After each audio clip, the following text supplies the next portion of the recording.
Howdy guys, I'm Aiden and welcome back to the Archive channel. Today I'm going to give you a rundown of my OBS settings. This should be helpful for any newcomers to the software, as well as any of my homies who might be watching this that want to tweak things so slightly and optimize for recording as well as streaming. Later on in the video, after I've gone through the settings, I'll tell you how you can tweak and test things to best fit your hardware. We got a lot to talk about though, so let's go ahead and get started. Language, pick the one that you speak. Theme, pick the one that look good. I like gray personally. It's going to be set to dark or yammy by default, but I don't really like them that much. So go with gray if you're based. All right, so hide OBS windows from screen capture. You may be wondering what that does, and I can actually show you. So if you record your desktop and you have OBS on your monitor, you get this mess, which isn't cool. Clicking hide OBS from screen capture is going to get rid of all these OBS windows, so you're allowed to actually record and stream your monitor in peace, which is nice. However, if you actually want to show OBS for like a tutorial or something, leave this unchecked. Updates. Go ahead and pick either stable or beta, but be sure whichever one you pick that you click this one. That way it'll automatically check on startup. All right, output. You can pick any of these confirmation dialogues if you so need them. I don't really because I don't like the extra click, so I don't bother. Automatically record when streaming. I wouldn't recommend clicking this if you're not sure if your computer can handle recording and streaming at the same time. I would set up all the settings, test both separately, and then test them together. And if they work out fine and you want to record every time you stream, you can go ahead and click this. I like having the option to pick and choose when I record. Some streams I don't want saved and others are far more important, and I can just manually click the button anyway, so it's not that big of a deal. All right, automatically start replay buffer when streaming. So replay buffer is a nice to have, but you can't use it right away. You first have to start it, then click on the button when you want to save the replay buffer. I usually forget to start it, and when I typically use it, I'm using it for streaming. So this is actually pretty helpful. I leave this checked. This one I don't need because I'll typically be recording otherwise.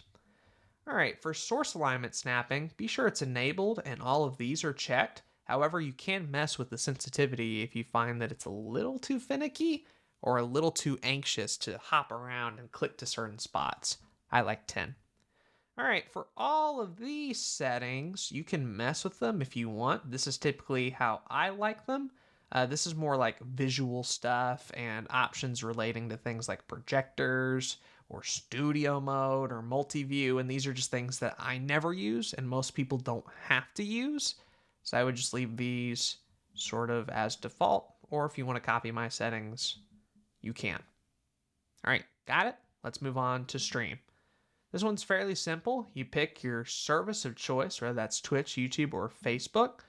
You pick your server. For YouTube, just leave it on primary. For Twitch, it's going to depend a lot on which one you're closest to, but you can also run a test and find that out for yourself. Then for connecting your account, there are two ways to do it. This connect account button, when you click it, is going to have a pop-up, and then you essentially sign into your YouTube or Twitch, and then bam, you're good to go, which is nice. However, if you want, you can use a stream key and connect that way instead. I wouldn't recommend people doing this nowadays, but if you want, it's available. Here's how you find your stream key in either Twitch or YouTube.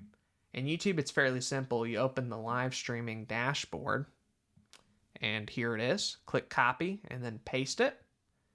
For Twitch, they kind of have it hidden behind a bunch of tabs because Twitch's UI sucks ass.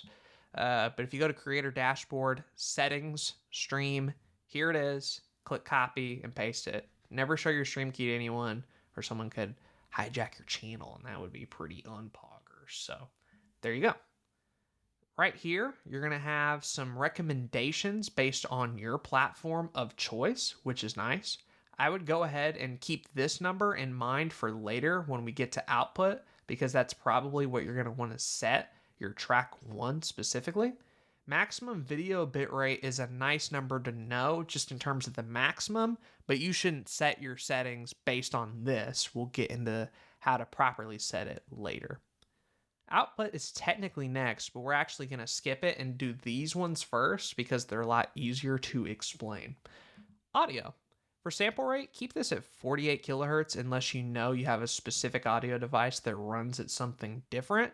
Most things run at 48 these days. Stereo, on channels, have that selected.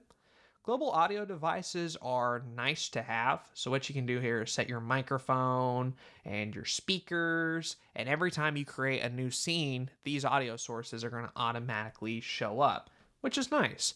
However, if you want control over stuff, like let's say you don't want your microphone to show up in your starting soon scene, these are going to get in the way. So I typically leave them disabled and instead manually add in the audio sources that I want on a scene by scene basis, which is more work, but to me is a setup that makes more sense. Use these if you want, but if not, that's totally fine. Meters. Set the decay rate to fast and set the peak meter type to true peak. You'll notice on your OBS the little audio bars, and you'll have green, yellow, and red. If you have it set on sample peak, the green, yellow, and red is going to look different than probably what you're used to. And to me, it's a little bit inaccurate, which is a problem when you're trying to test how loud your audio is and whether or not it's peaking. So that's why I have it set on true peak. Don't worry about this higher CPU usage. While it technically is true, it's not going to ruin your stream or anything. Your computer can totally handle it, and the benefits you get outweigh that con. Monitoring device, so if you want to listen back to any of your sources, this is where the audio will go. I leave it at default because it just picks the Windows sort of audio settings, but if you have something specific in mind, that's where you can set it.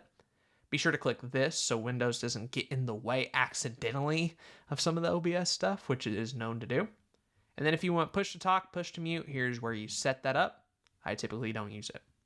All right, let's go ahead and move on to the video tab. You might be asking, what exactly is base canvas resolution? Well, I can actually show you. You see this square, rectangle? That's your canvas. So what should you set the resolution to? Basically whatever your monitor is running at, or your console if that's all you're trying to show. I typically have my monitor running at 1440p, so that's what I have it set to. However, if you have no idea what your monitor runs at, you can go to display settings and see the resolution right here. I'm using this monitor, by the way, just in case you were curious. So that's base canvas resolution. Output scaled resolution is the resolution that's being used anytime you hit record or start streaming. That's the one that's going to be sent out to the streaming platforms or recorded to your hard drive. Why would this number be different than the base canvas? Well, it doesn't have to be if you don't want to. You can set them to be the same, and now you don't even have to put a filter on it, which is kind of nice. However, there are a few instances in which changing this number might be helpful. For instance, you could lower it to 720p on platforms like Twitch that don't support high resolutions and make it an easier viewing experience, which is nice. Or if you primarily use OBS for recording, you could make this number to, let's say, 4K. That way you don't have to mess with weird 1440p footage on your timeline, and you can treat it just like normal footage. The cool thing about output scaled resolution is it does not change anything on your canvas or your sizing or your scenes. It's scaling it after the fact. If you're worried about sizing and stuff, that's where the base canvas resolution comes in. For any of these downscale filters, if these two numbers are different, I recommend keeping this on bicubic. However, if you're playing retro games, area is the better option. All right, FPS. I have it set at 60 because I typically am playing video games, and video games typically run at 60 FPS. I also find it to be a versatile frame rate. For instance, if I have a bunch of 60 FPS sources, but then let's say one 30 FPS source, well, no worries. 30 goes into 60, so it's not going to hitch or lag or stutter. It's going to work just fine. The same is true in reverse, by the way. If you have a bunch of 30 FPS sources and one of them happens to be 60, that one will still look fine. 60 can go into 30. Totally cool. The issue you're going to run across is if you're running something like your DSLR at 24 frames per second, but then your gameplay is at 60, well, then one of those two is going to look really, really bad. So in that case, I would prioritize whichever one is more important to the content. If the gameplay matters more, set that resolution and frame rate here. If the webcam and the DSLR footage matters more, set the appropriate FPS and resolution for that instead. Hopefully that makes sense. For most people, 60 is fine, 30 is fine, and stick with that. For hotkeys, you have all of these wonderful little options that you can set if you want. However, I typically use my Stream Deck and the OBS plugin, so this isn't really helpful. It is cool that you can search up filters and the hotkeys and stuff. All right, accessibility, you'll know if you need this or not, but it's pretty cool. You can essentially make the colors different and even change them, which is neat. All right, advanced. For process priority, I can actually show you a physical example. Ooh, look at that. If you open up Task Manager and you use the Processes tab, this is everything currently running on your computer right now. And you notice some of it, like Xbox Game Bar, Logi Options, and Plex. Well, they're not using a lot of resources because while they're technically open, I'm not interacting with them. So the PC is giving it limited resources. Whereas stuff like Google Chrome and OBS Studio is getting a lot of resources. But what if you have multiple things running at once and you want to be able to prioritize OBS specifically to run its best? Well, that's what process priority is. Set it to high, and Windows will know to give as much resources as possible directly to OBS above everything else. If you have this set low, it might not be the most ideal for keeping things running smoothly. Make sure this is checked. All right, video. These options are grayed out right now because I'm currently recording. However, for you, you should be able to change these no problem. Renderer, leave as Direct 3D11 and do not touch it. For color format, if you're streaming, leave this alone at NV12. Do not touch it. That's what Twitch and YouTube primarily accept. You'll have other options, but they won't work. For recording, you could change this depending on your use case. NV12 is still perfectly fine and easy to edit. However, if you wanted higher quality 10-bit footage or 444, you could pick those options. Or if you're running HDR, you have some options there as well. However, I know jack shit about HDR, and from what I've heard, it's kind of impossible to edit in DaVinci Resolve, so I wouldn't even bother recording in HDR for the most part right now. So I would leave this at NV12. Color space, Rec 709. There are some HDR options, but for most people, Rec 709. Color range, leave this on limited no matter what. The real issue you want to worry about is making sure that your capture cards and inputs and videos, make sure their color range is set to limited. Because what you're going to find is if it's set to full and there's a mismatch there, then the colors are going to look either far too saturated or far too washed out. If they don't look right to you, chances are this is the reason why. Don't worry about the phrasing limited either. This is what most things use. Full is only really applicable in certain use cases that most people are never going to come across. So just leave this on limited and check things like your Elgato capture card to be sure that it's also running limited. Leave these two numbers alone. Recording. You can obviously tailor this to however you want. However, if you're curious about what all of these little numbers and letters are, if you click and then hover over it, what you're going to find is that OBS actually gives you a list and a lot of different options. So feel free to change this to your heart's content. Be sure this is not checked. If you have a file in OBS and you record that file, it's going to be saved to a folder. But let's say you record something later that day and the file is named the exact same thing. If this is checked, then it's going to overwrite that file, and you do not want that to happen, which is why I leave it unchecked. I would recommend, though, having something like minutes or seconds in this formatting. That way, if it is accidentally checked or something, you can still be a little bit safer. I just have this unchecked and have minutes and seconds available just so I have all my bases cleared and be sure that without a shadow of a doubt, that bitch will never overwrite and ruin any of my files. Automatically remux to MP4 I will explain later, but for now, leave this checked.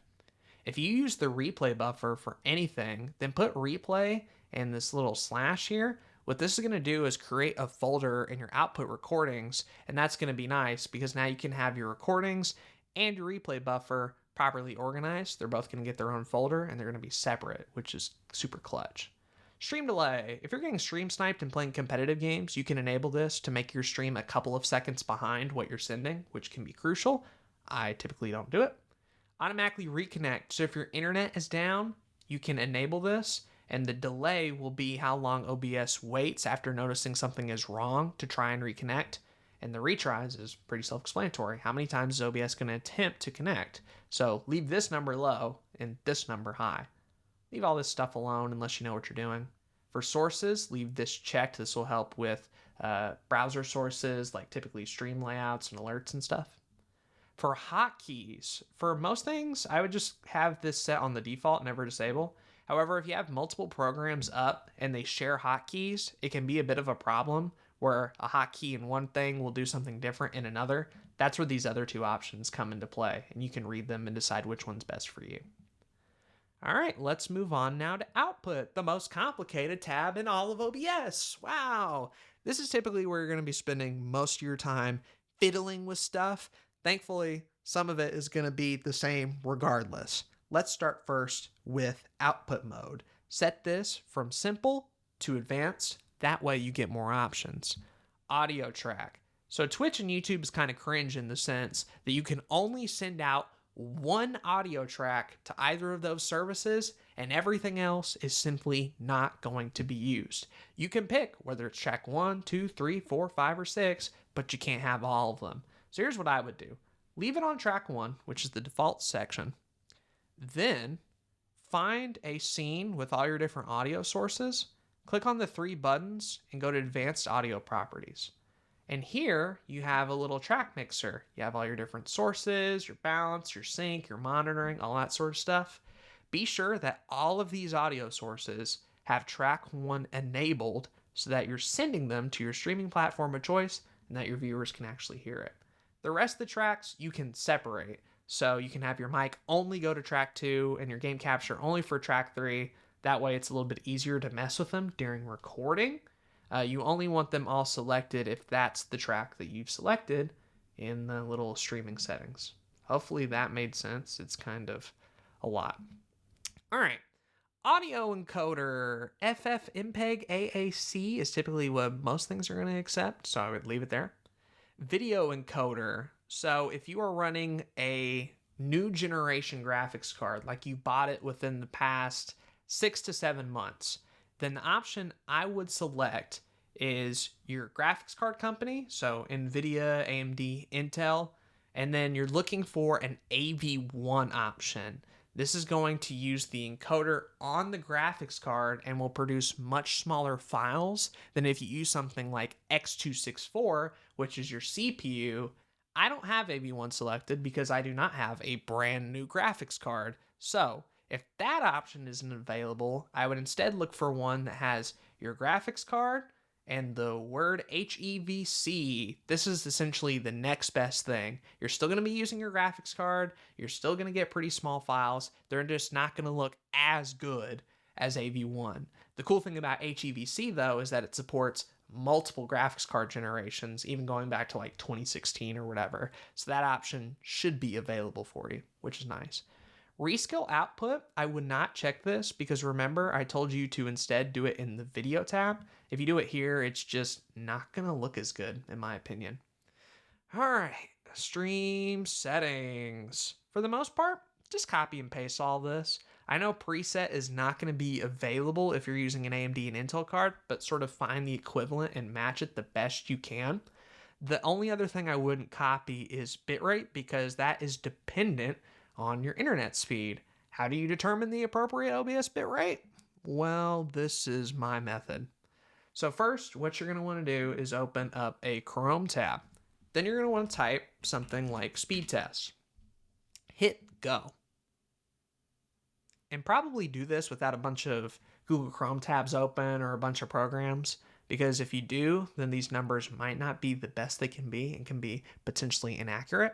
We're going to ignore this download because that's not what we need. The number we're more concerned with is upload because that's the data your internet can send out. How fast is it at sending out data as opposed to downloading it?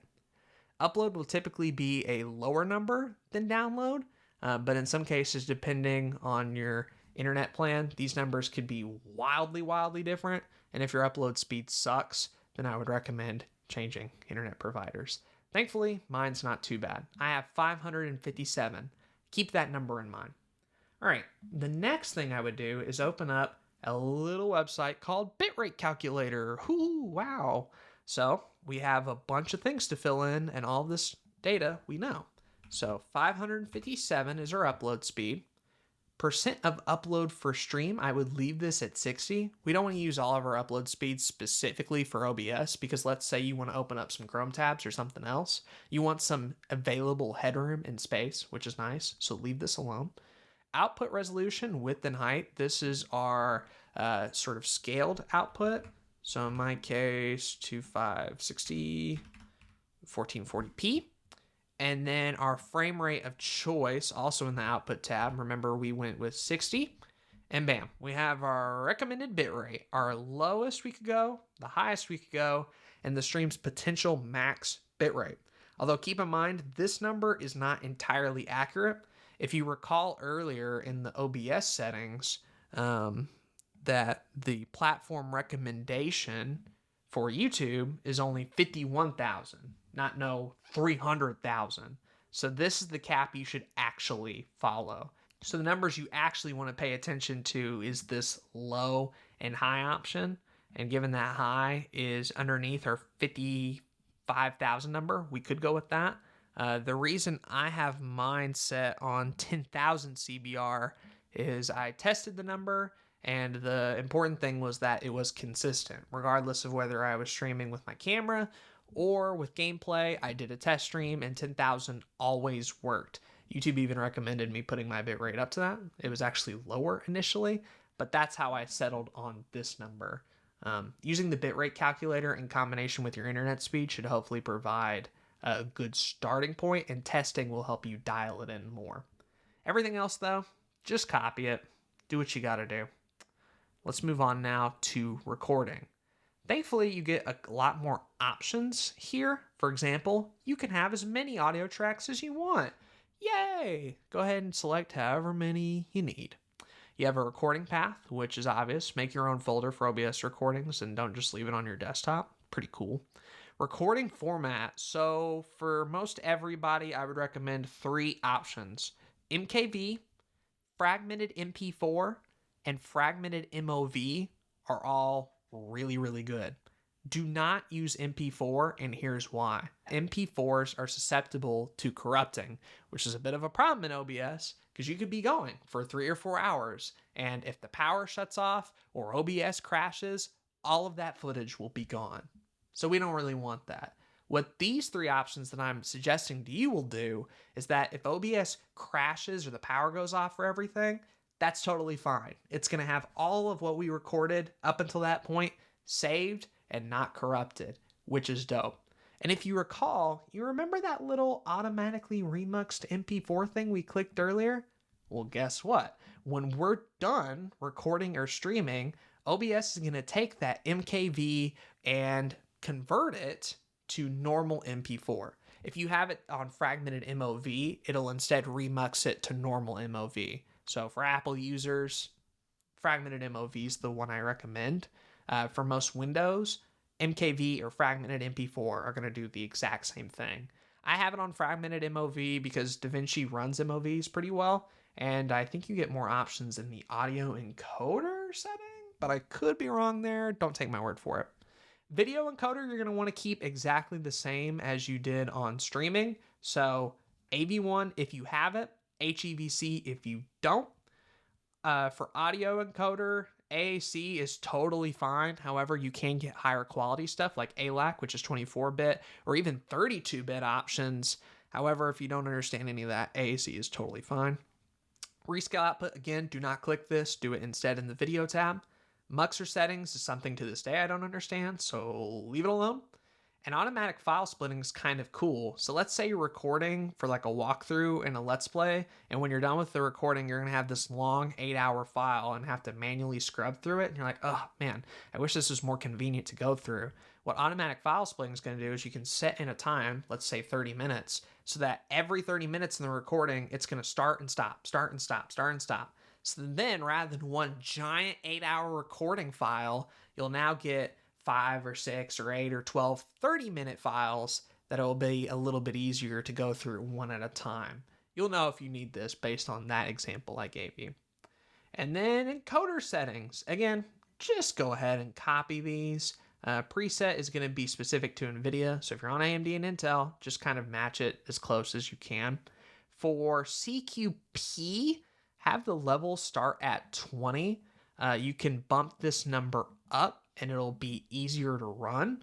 However, if you're going 20 and you realize you still have more resources available and more quality to gain, you can bump it down, but stop at 18 because 18 is virtually lossless anyway. So 20 is what I recommend most people start at, and then depending on how your OBS runs, you can tweak it later. And we will be getting to that. We just have 2 more tabs to go over. Audio. So because track 1 is the one we're sending to YouTube, we have to use 160 because if you'll recall, that's the maximum audio bitrate. So yeah, that makes sense. For the rest of these though, since these tracks are not getting used by YouTube and they're only being used in the recording, we can set it to the max, which in this case is 320. And then finally, replay buffer. If you want to go ahead and set that up, you can check enable replay buffer and set a maximum time. So replay buffer is nice to have in the sense that let's say you're streaming and you can't record at the same time because that kills your computer. So what replay buffer is going to do is it's kind of like flashback recording if you've ever used Elgato devices, where it'll start recording and then after a certain number of seconds, it'll just overwrite itself, keep overwriting itself, so that it doesn't save anything. When you enable replay buffer and click save replay, it'll get a nice little recorded video based on the time you selected. So for here, when I click save replay, I'll have a 30-second replay that I can view at any time, which is super nice. Maximum memory, this is not the memory OBS is going to be using, but rather the limit. So I just set it to 4,000. Don't expect it to actually use all 4,000. This is going to depend a lot on your RAM. I have 32 gigabytes. Or your VRAM, I have 12 on my RTX 3060. So there you go.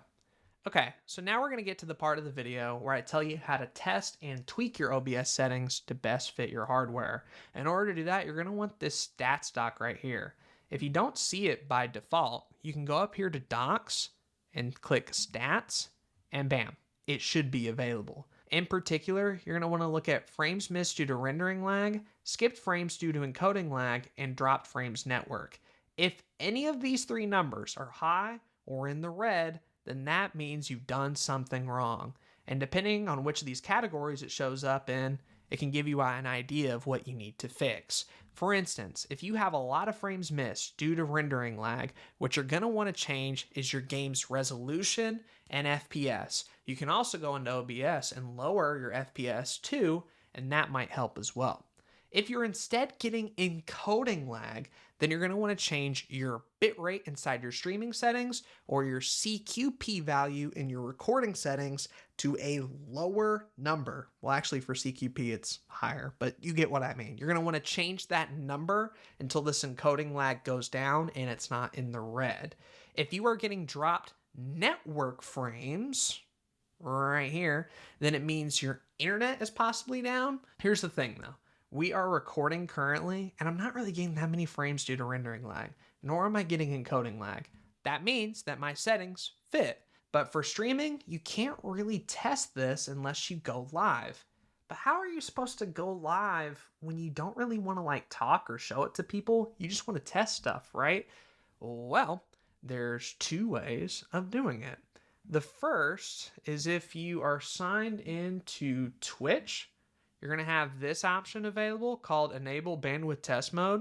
Click that, and then when you click Start Streaming, everything's going to look normal on Twitch's end and on your end, but you won't actually be going live to viewers and stuff, which will allow you to test your stream, play some games, have your DSLR and webcam up, do transitions, go through the whole rigmarole of an actual stream, but then be sure to check that all 3 of these numbers are not getting too high.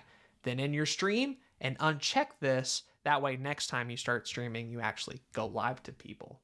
In YouTube, there's unfortunately no option available in OBS, so what you're going to have to do is change this privacy from public to unlisted. Then when you start streaming, nobody's going to see it except for yourself, so you can go through the same rigmarole of testing stuff, which is neat. One last thing I'll suggest as far as tweaking things is you can again open up Task Manager and kind of see on a hardware level what's getting pushed. So if you go to performance, Wi-Fi can give you good information about your network and what megabits you're running at and your signal strength, which is good to know. However, for rendering and encoding, you're going to want to go to your GPU if you set it up like I told you to. 3D is going to be rendering lag, so ideally you want this number to be low. If it's maxing out at 100%, then there's a bottleneck there and it's causing the rendering lag to go up. Same for video encode. If this is hitting 100%, it's bottlenecking. It's not encoding as much as it can. It can't keep up. Having Task Manager up doesn't take too many resources away, so it's a nice thing to visually see what the problem is. And in some cases, if your Wi-Fi is that bad or your GPU's that bad and you've tested everything with OBS, it might be time to get something with more encode sessions or better 3D performance, if all else fails at that point. But that's why I recommend using your NVIDIA or AMD thing, because if you use X264, then instead it's going to put all the load on the CPU, and it's much more likely to reach 100% easier than GPU, because the CPU typically is doing a lot of things not related to streaming. So there you go. But that is it for my OBS guide. Hopefully that was helpful for you. Don't leave any questions down below because I'm unlikely to answer them. This video took a long time to record. Okay, bye-bye.